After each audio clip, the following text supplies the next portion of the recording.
I'm no stranger to tag soup. I've had my fair share.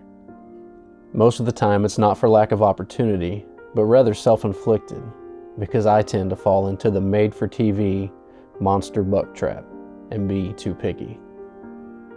I went into this season with a number one buck that would meet those TV standards and easily be my personal best, putting me well into the Booner Club. But little did I know, I was about to grow and mature as a deer hunter. Growing as a whitetail deer hunter is a process, and everyone matures at their own rate. 2018 was that season for me. My biggest lesson learned was to trust my gut, and one deer, who wasn't number one on my list, helped me to learn this valuable lesson.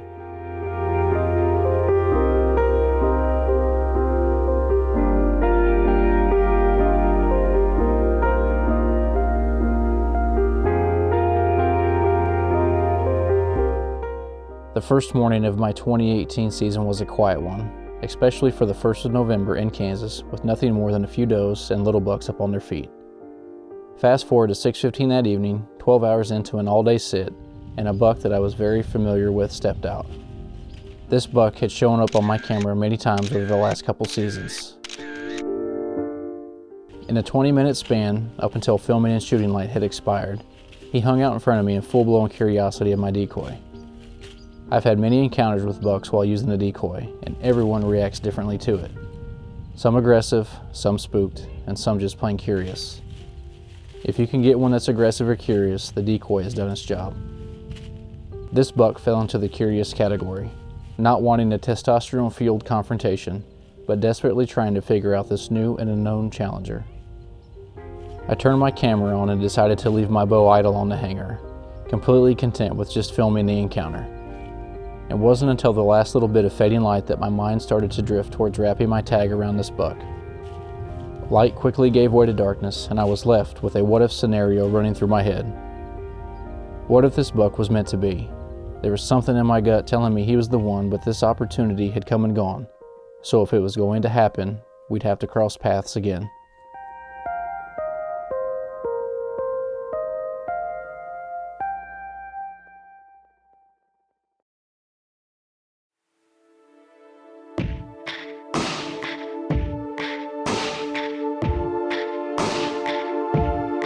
I passed this deer the evening before because this other buck was on my mind, the Big Ten.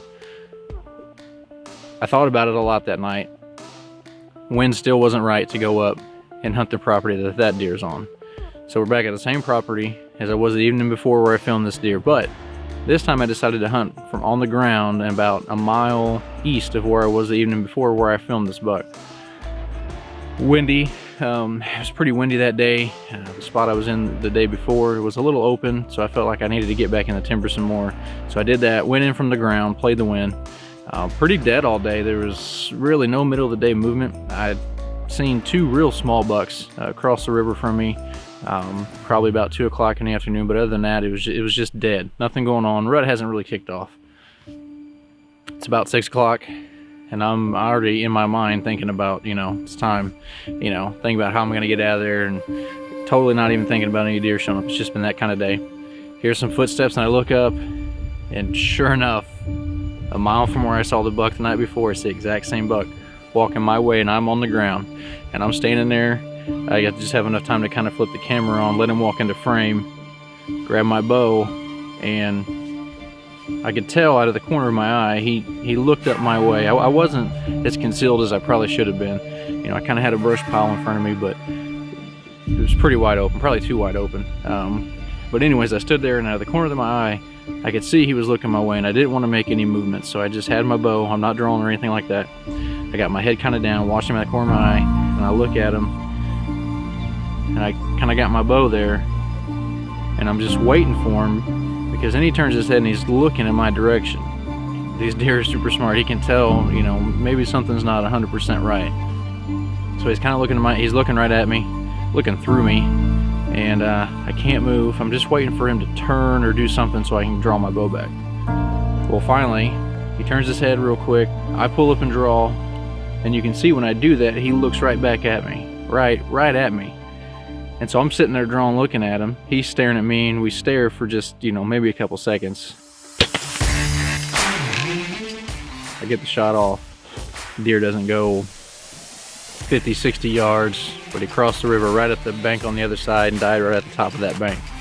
So to have him at like 7 yards shoot him not really go any more than 50 yards, watch him go down and expire, it's a feeling that as a bow hunter, that's hard to duplicate. It's hard to duplicate with a rifle, anything like that. You were so up and close with these deer, and you were so right there, especially if you decide to go at it from the ground, that, it's just an experience that you can't get many other ways.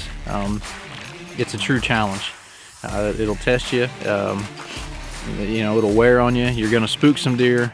If you decide to do the ground game, it's gonna happen, because you're getting right in there on them. But this is the second deer in the last 3 years I've killed from on the ground, just kind of on a whim, playing the conditions where my stands weren't necessarily set up perfectly for in certain areas. And you know what, if you play the wind and you get in an area where you think they're going to be moving, it's just proof that you don't have to have stands, you don't have to have blinds. You can go in there from on the ground, you can make a last second call, change plans, and adjust with the deer, and tag out like I did on a beautiful Kansas buck.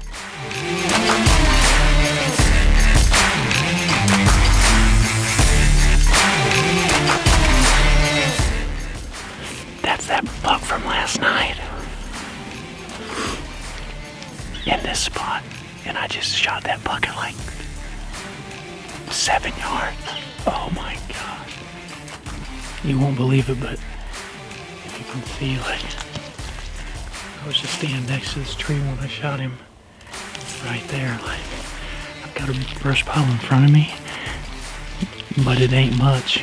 And man, I can't believe that buck rolled out by here tonight again in a different spot. 7 yards tops.